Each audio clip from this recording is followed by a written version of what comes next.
I just had a dream about backwards design. Backwards design? That's crazy.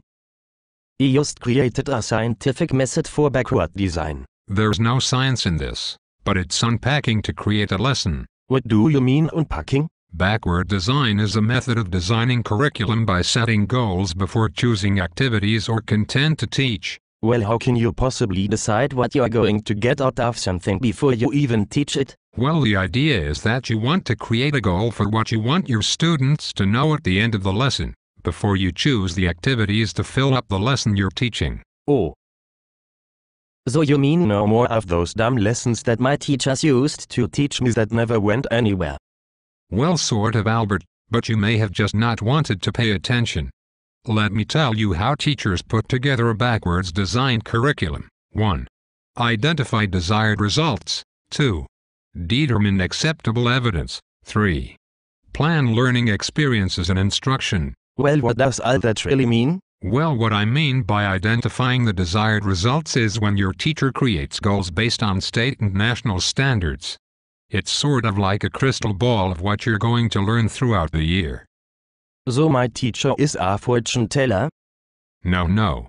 It's more like your teacher is determining the things you're going to understand before they decide on the activities.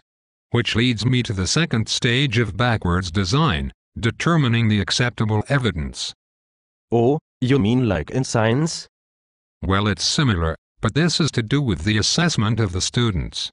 It's basically when teachers decide how they are going to assess their students and how much they have learned throughout the unit, and what they will be responsible for. Oh. So this is like discussing grades, right? Well, yes, Albert, it is. But they are deciding how they are going to assess or grade you before they actually start teaching. That makes a lot of sense, Dr. King. So now I really want to know, what is the third stage of backwards design? It is to plan learning experiences and instruction. Which basically means what it sounds like. It's the teacher's way of planning out how you are going to learn, and how they are going to teach. Whoa, Dr. King, this is actually making a whole lot of sense now. I think I understand the purpose of backwards design. It is basically that you have to design a lesson plan and curriculum backwards. I think you've got it, Albert. Let's party.